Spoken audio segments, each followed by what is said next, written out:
सदियों से कई महापुरुषों ने कठोर तपस्या की, अन्न जल का त्याग किया, सांसारिक सुखों से मुंह मोड़ा और लक्ष्य केवल एक, अमरत्व। चाहे वो हिरण्यकशिपु हो या रावण, कोई महान ध्यानी हो या आधुनिक वैज्ञानिक, सबका प्रयास एक ही दिशा में है, मृत्यु पर विजय। जातस्य ही ध्रुवो मृत्यु ध्रुवम जन्म मृतस्य च। जिसने जन्म लिया है उसकी मृत्यु निश्चित है और मृत्यु के बाद वापस जन्म भी निश्चित है। तो इसका मतलब ये हुआ कि इस चक्र से बाहर निकलने का कोई सॉल्यूशन है ही नहीं। क्या ऐसा कोई मार्ग नहीं, क्या ऐसा कोई प्रोसेस नहीं जिसको फॉलो करके हम इस जन्म मृत्यु के चक्र से बाहर निकल सकते हैं? तो आज इस वीडियो में हम इसी बात को गहराई से डिस्कस करेंगे। हमारे इस जगत में होने का मेन कारण है कि हम अपनी भौतिक इंद्रियां यानी मटेरियल सेंसेस को एंजॉय करना चाहते हैं, और इस एंजॉयमेंट की लालसा में हम अपने आप को, अपनी आत्मा को भूले रहते हैं। हमने अक्सर देखा होगा कि सड़क पर मल खाने वाला सूअर अत्यंत संतुष्ट दिखाई देता है। एक कुत्ता जो कि सारा दिन भर सड़क पर पड़ा रहता है और 2 वक्त की रोटी के लिए इतना स्ट्रगल करता है, खेलता कूदता हुआ दिखाई देता है। तो इसका मतलब ये हुआ कि वो भी अपनी लाइफ में खुश हैं, अपने सेंसेस को एंजॉय कर कर वो भी सुख प्राप्त कर रहे हैं। लेकिन वास्तविकता में उनका जीवन ट्रबलसम है, दुखमय है। लेकिन वो इस बात को एक्सपीरियंस नहीं कर सकते, और वो अपनी परिस्थिति में कैसे एंजॉय कर पाते हैं? क्योंकि उनके पास कोई हायर हैप्पीनेस का सोर्स नहीं है, वो उच्चतर आनंद के बारे में नहीं जानते। वैसे ही जब हम अपने भौतिक इंद्रियों को एंजॉय करते हैं तब एक हायर सेंस को हम खो देते हैं। और इसीलिए शास्त्रों में एक श्लोक पाया जाता है, यस्यात्म बुद्धि कुणपे त्रिधातु के स्वधि कलत्रादिषु भौम इज्जदी यतीर्थ बुद्धि सलिले न करहिचित् जनेषु भिक्नेषु सवेव गोखर। मतलब जो अपने आप को 3 एलिमेंट से, कप, पित्त और वायु से बने हुए शरीर को सेल्फ मानता है, आत्मा मानता है, वो एक जानवर से बेहतर नहीं है। ये श्रीमद् भागवतम में हमको श्लोक पाया जाता है। तो इसका मतलब शास्त्रों के अनुसार अगर हम अपने बॉडी से अपने आप को आइडेंटिफाई करेंगे तो we are not better than any. यम यम वापि स्मरन् भावम त्यजत तन्ते कलेवरम तम तमैवैति कौन्तेय सदा तद्भाव भाविता। मतलब मृत्यु के समय जिस भी भाव में हम स्थित होंगे या जिस भी वस्तु का हम चिंतन करेंगे, निश्चित रूप से उसी के अनुसार हमको अगला शरीर अगले जन्म में प्राप्त होगा। इसका मतलब इस बॉडी से संबंधित जो भी वस्तु है या जो भी व्यक्ति है, उससे हम अटैच्ड हों मृत्यु के समय, तो हमें एक और नया शरीर मिलना निश्चित है। तो अब इसी चीज को एक दूसरे नजरिए से समझने का प्रयास करते हैं। जब हम रात्रि में कोई सपना देखते हैं तो उस सपने में हम एक नया रिश्ता, एक नई बॉडी, एक नई कंडीशन और एक नए सर्कमस्टेंस को पैदा करते हैं। हो सकता है कि हम सपने में किसी भूत को हमारे पीछे पड़ा हुआ देखें, या ऐसी कोई अच्छी स्थिति जैसे हम कोई राजा की पदवी पर हों या हम प्राइम मिनिस्टर बन गए हों। तो ना तो हम प्राइम मिनिस्टर हैं, ना हमारे पीछे भूत पड़ा है। ये दोनों ही एब्सोल्युटली रियल नहीं है। लेकिन फिर भी उस सपने से इस कदर हम अपने आप को आइडेंटिफाई करते हैं कि उस सपने में होने वाले अच्छे या बुरे एक्सपीरियंस को हम पर्सनली फील कर पाते हैं। और ये क्यों होता है? क्योंकि हम अपनी प्रेजेंट बॉडी, जो कि एक अपार्टमेंट में, एक घर में, एक रूम में बेड पर सो रही है, उसको भूल जाते हैं। हम भूल जाते हैं कि हम कोई पुरुष हैं या स्त्री हैं, हम कोई बिजनेसमैन हैं, कंप्लीटली हम भूल जाते हैं और उस सपने में ही अपने आप को आइडेंटिफाई करते हैं।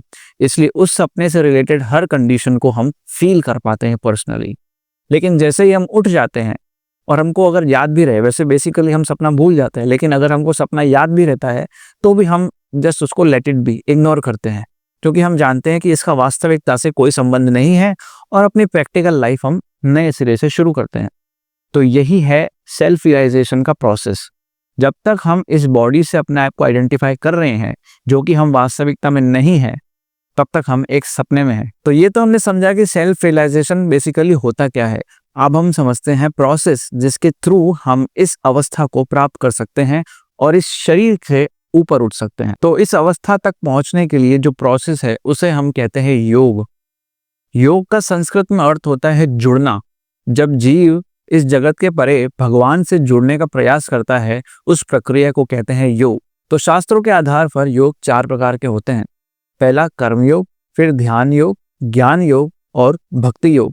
तो आज हम सबसे श्रेष्ठ योग पर चर्चा करेंगे। योगिनामपि सर्वेषां मद्गतेरन्तरात्मना श्रद्धावान भजते यो माम समे युक्ततमो मता। इसका अर्थ है, और जो योगियों में महान श्रद्धा वाला मुझ में ही स्थित रहता है, अपने अंदर मेरा चिंतन करता है और मेरी दिव्य प्रेम में सेवा करता है, वह योग में मुझसे सबसे अधिक घनिष्ठ रूप से जुड़ा हुआ है और सबसे श्रेष्ठ है, ऐसा मेरा मत है। जी हाँ, भगवत गीता के 6 अध्याय के अनुसार सबसे श्रेष्ठ योग है भक्ति योग। भक्ति योग सबसे श्रेष्ठ मार्ग है कि हम अपनी चेतना को भगवान में डायरेक्टली फिक्स कर सकें।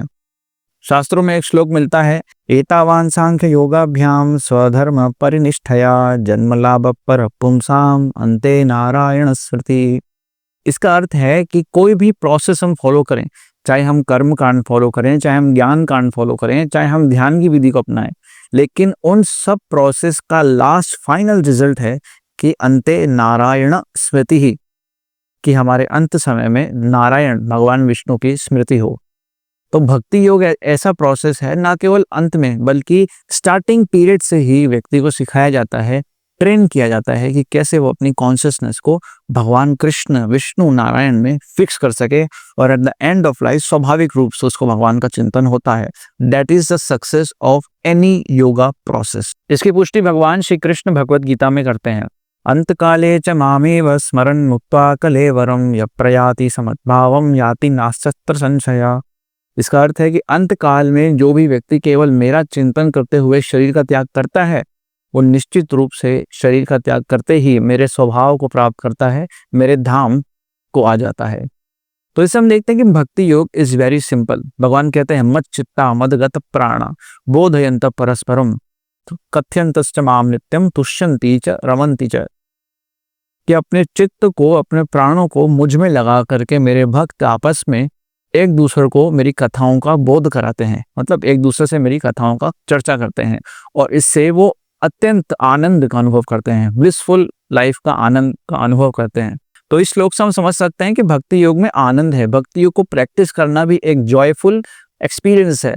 लेकिन वहीं भगवान श्री कृष्ण कहते हैं कि अगर हम इम्पर्सनल स्टेट या ब्रह्म ज्योति के कॉन्सेप्शन से आसक्त हैं, तो भगवान उसके लिए एक श्लोक कहते हैं, क्लेशोधिकतरस्तेषां अव्यक्तासक्त चेतसाम, कि जिनकी चेतना अव्यक्त में यानी भगवान के निराकार रूप में टिकी हुई है, उनके लिए जो स्पिरिचुअल प्रोसेस है वो बहुत हार्ड है, उसमें परफेक्शन तो बहुत ही ज़्यादा हार्ड है। इसलिए भगवान कह रहे हैं कि अगर हम भक्ति योग प्रोसेस फॉलो करें, अगर हम पर्सनल फॉर्म पर ध्यान लगाने का प्रयास करें, तो इट इज़ वेरी इजी कि हम बॉडीली कॉन्सेप्ट ऑफ लाइफ से उठ सकते हैं। भक्ति योग कोई हार्ड प्रोसेस नहीं है, ये हम अपनी डेली लाइफ में इम्प्लीमेंट कर सकते हैं। जो भी हम खा रहे हैं, जो भी हम पी रहे हैं, जो भी हम कर रहे हैं हमारी एक्टिविटीज़, उसको बस भगवान की तरफ मोड़ना है। जैसे हम कुछ खा रहे हैं तो we can offer it to Krishna, और हम ऑफर नहीं कर पा रहे हैं, कोई बाहर है, तो हम एटलीस्ट माइंड में भगवान का रिमेम्बरेंस करके उसको खा सकते हैं। अगर हम कुछ कमा रहे हैं तो उसका कुछ परसेंट भगवान की सेवा में या भक्तों की सेवा में दान दे सकते हैं। हम कोई भी एक्टिविटी कर रहे हैं, हमारा कुछ टाइम पास करने का मूड हो रहा है, तो हम कुछ भगवान की कथाओं को सुन सकते हैं, कोई कीर्तन सुन सकते हैं। इतने सारे इस्कॉन टेम्पल्स पूरे विश्व में हैं, वहाँ जा सकते हैं, इतने बड़े बड़े प्रोग्राम्स होते हैं। कहीं हमारा घूमने जाने का दिल करे तो बद्रीनाथ जा सकते हैं, द्वारका जा सकते हैं, वृंदावन जा सकते हैं, मायापुर जा सकते हैं। वैसी बहुत सी जगह हैं जहाँ हम जा सकते हैं। तो हम अपने हर चीज़ को भगवान या कृष्णा कॉन्शियसनेस में डोवरटेल कर सकते हैं, और इसी से, केवल ये करने से हम उस अवस्था को प्राप्त कर सकते हैं, उस परम पद को प्राप्त कर सकते हैं जो अन्य युगों में और अन्य मार्गों से प्राप्त करना अत्यंत दुर्लभ है, बहुत रेयर है। तो आशा करता हूँ आपको इस वीडियो से बहुत कुछ सीखने को मिला होगा। चैनल पे बने रहिए, लाइक कीजिए, सब्सक्राइब कीजिए और शेयर कीजिए वीडियो को अपने लव्ड वन के साथ। हरे कृष्णा।